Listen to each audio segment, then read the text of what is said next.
This game, obviously, after the Colorado game, we were, just it didn't seem right. We obviously played against a really good team, and didn't execute, didn't play well. I thought the coaches did a great job of putting a game plan together. Our coaches got our players ready to go fight, and we went out and really, we just challenged them. And we got high character kids, and I think the character, is always revealed during adversity. And after the Colorado game, I think these guys really responded. I was really proud of how they fought, but they did it together. And, you could feel it from the beginning of the game. I thought our crowd was great. We were able to get that a decent lead. They cut it to 7 in the first half, and we built it right back up to 16. We just kept playing, kept fighting, executing our defensive game plan. Second half came, and I just, you always get nervous as a coach on a couple runs, couple turnovers, couple bad shots, but our guys seemed consistent, fought through it, and we gave up 11 points in the last minute 15, which didn't make me happy. But for the most part, we played a good 40 minutes. Hey, I don't think I've ever seen you guys double as much defensively as you did tonight. Can you talk a bit about the defensive game plan and what went into it and how the guys executed? Well, we felt like in our first matchup against Utah, we were up 15, up 11, up the whole second half, and Brandon Carlson just went crazy in the post, hitting threes. So the biggest thing was just making sure that we were defending. We were making sure that it was going to be somebody else that was going to beat us, not him. And, he's a great player, one of the best players in the league. We held him to 9 points tonight. Gabe Madsen, who I think is one of the best shooters in college basketball, not just in our league, we held him to 2. Obviously, we wanted to do a better job on Davion. He's such a he's such a good player. He gets in the lane. But for the most part, we executed the game plan pretty close to what we envisioned we had to do to win. Keon was not happy Wednesday. He came and spoke with us, and we asked him what the difference was on defense between Wednesday night and tonight. And he mentioned a couple practices leading up to tonight. Can you talk a little bit about those practices? Yeah, we've had a lot of those team meetings and stuff like that. We just got to a point, man, like actions express priorities. That's what it's all about. We can do all the talking we want, but there's only one truth, and that's when you go out there and that 40 minutes is on that clock. Doesn't matter what you're rated, who they're rated, whatever, that's their one truth. And we talked about being connected. We talked about executing the game plan and doing it together. And they did that tonight. And I thought everybody that played in this game tonight really impacted winning. And I was just really proud of the effort. It wasn't necessarily, we made some shots, we did this. It was the effort. It was the effort. Even when they made runs, it was the effort. We stayed with it. And we showed a lot of growth tonight. Whose idea was it to put Keon on the Brandon? Was that him going to you guys, or was that you guys? No, that was, he played him in the first game. We were going to, this year we've played different type of post defenses. We felt like the one that we did tonight would be, the best option against him. We were still worried about their 3-point shooting, but we rotated pretty well. And then, he got a lot of pick and pops, and they call it rooting. We try to eliminate his movement and, play certain coverages on certain players. And so you saw a couple layups down the middle of the basket, about down the middle of the lane, but a lot of that was the game plan of making sure that Carlson wasn't doing what he did to us last game. But it's a bit different to not put your 7'1" guy on their 7'1" guy. Yeah, but the one thing about Carlson, he plays on the perimeter. He's one of their best 3-point shooters. They put him on the post. We doubled him, and we made it very difficult for him to see the basket and to see the ball go in, and that was a big part of the game plan. You are really short-handed. You only suited 8 scholarship players. Yeah. Update us a little bit about what's going on. Yeah, Corin, he's got a shoulder injury.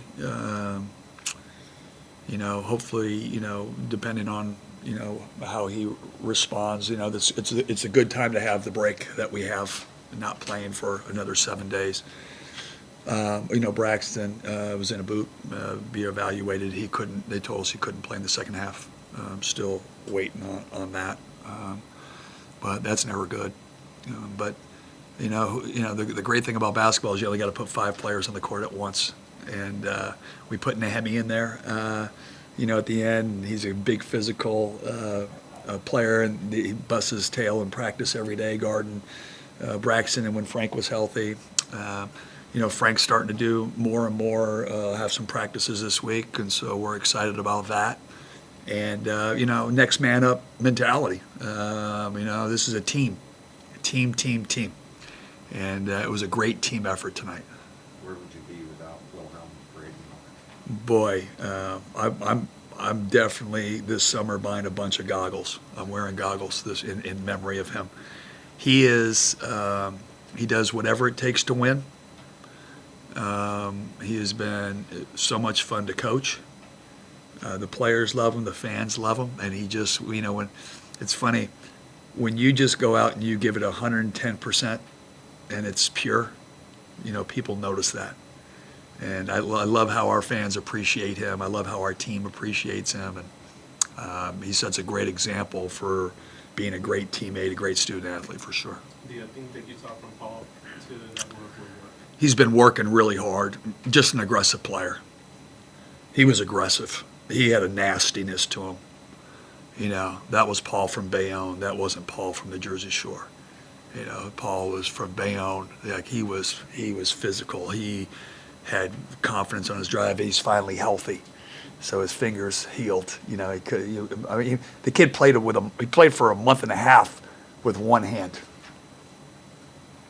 And so I'm just really proud. He's just a tough winner, and he impacted the game major. And the last 3 games, I thought he's been very good. You keep seeing the improvement. And again, he had a broken hand or a broken finger? Broken finger. Broken finger. Yeah. Do you know which one? Left hand, but that's why, like, even dribbling with the left hand, you saw him. He never had to wear the thing, and then it's plastic. When you dribble, it's fingertips. It's feel. And so he was off the charts tonight. Paul was off the charts. Finished around the basket, up and under, strong, like you felt him on both ends of the floor.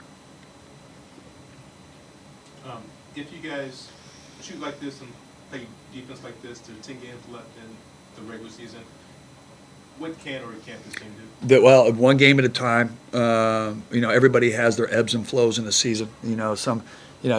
Some people play great at the beginning of the year. Some people play great in the middle. Some, we kind of had a little lull where we're at. Tonight was we needed a spark. We needed a spark, and against a really good team. And Utah's a 30 net team, a 25 Ken Palm team, and we've had injuries, and we showed what we can do when locked in and doing things together. That was what I was so excited about.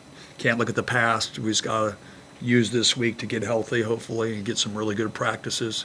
Washington State's going to be a heck of a game. I mean, they're playing as good as anybody in our league. Isaac Jones is one of the best big guys, scoring at will. Miles Rice is playing. Talk about rookie of the year. He's been there, but fought cancer, is beating it. The guy's playing out of his mind. It's one of those great stories in college basketball. They fight. They're tough. Jackimowski can shoot it. We've got to get better this week to be able to compete versus them. But there's so much. There's no separation in this league. I mean, when I say it's all, you win 2, 3 in a row, it just changes everything. You go from 7th we went from like 10th to 7th to one more game could get you to 4th. The top of the league, I think it's 2 or 3 losses. Oregon, I think it's tied with Arizona. So there's just so many great opportunities. The biggest thing that we have to do is focus on one game at a time, one day at a time, one game at a time. And we got the toughest game of the year next Saturday. So it isn't like you guys necessarily found anything tonight, like any. I think we did. You know what? You find stuff when you find connection and you find connectivity, and you could feel it tonight. We were talking, we were connected, we executed the game plan. There was a great connected energy, It wasn't like, oh, where's Frank? Because he brings, it was like where he's the conduit. It was everybody kind of individually bringing positive energy and playing unselfish and fighting together. And that's what was special tonight. That's what we found. We've got the talent. You got to do it together, and you got to be connected, and we were tonight. Thanks, Coach. Thank you, guys.